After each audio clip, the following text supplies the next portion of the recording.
In this lecture, we begin a two-part series on incident reporting.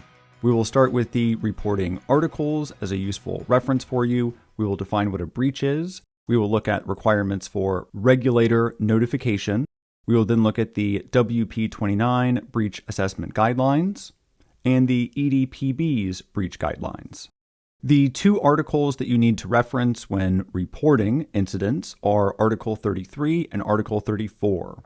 Article 33 concerns notifying DPAs, and Article 34 concerns notifying impacted individuals. So what is a breach? Breach is defined in Article 4.12, and a personal data breach is defined as, quote, a breach of security leading to the accidental or unlawful destruction, loss, alteration, unauthorized disclosure of, or access to personal data transmitted, stored, or otherwise processed. So this definition is very similar to what we saw earlier in the course. You'll remember I had the MADE acronym, unauthorized modification, alteration, destruction, or exfiltration. I believe that covers just about everything in this definition here. Concerning regulator notification, there are a couple triggers or a thought process that you need to go through. So first, as soon as your organization or as soon as the data controller becomes aware of the breach, you want to determine whether that breach risks individuals' rights and freedoms. If there is no risk to individuals' rights and freedoms, then there is no notification required. If there is, however, risk to individuals' rights and freedoms, the notification must be done without undue delay. That phrase there, without undue delay, is very important. While there is a 72-hour limit, that notification, again, should still be done without undue delay. Now, it's possible that the data controller or the organization does adopt a phased approach with regard to notification.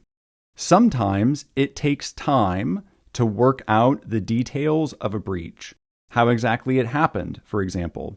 Your organization may need to call in computer science forensic experts to essentially perform an autopsy on the network to determine what went wrong. That can take time. And so, as soon as your organization becomes aware, there's an initial notification, and then details with more clarity will follow.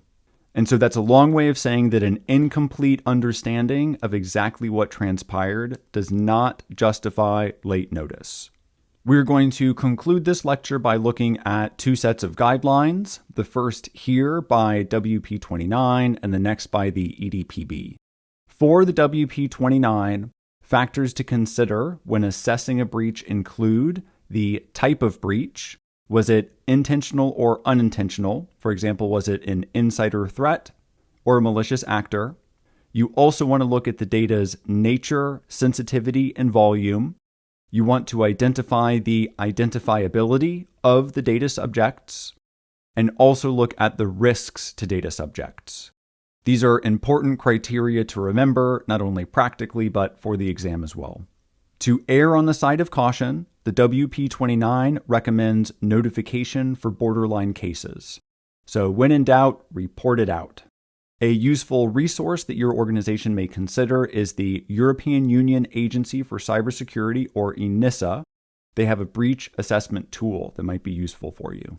A final set of guidelines that includes 18 case studies. These include examples of different risks and attack vectors. Comes from EDP guidelines published in December of 2021. And these case studies, this analysis helps to demonstrate where notification is required. So again, another important resource for you.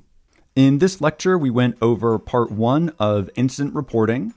The two important articles are 33 and 34. These concern notifying DPAs and impacted individuals, respectively. The definition of a breach is a breach of security leading to the accidental or unlawful destruction, loss, alteration, unauthorized disclosure of, or access to personal data transmitted, stored, or otherwise processed. Remember, your thought process for determining whether or not notification is required should go like this. Your organization or the data controller is made aware of the breach.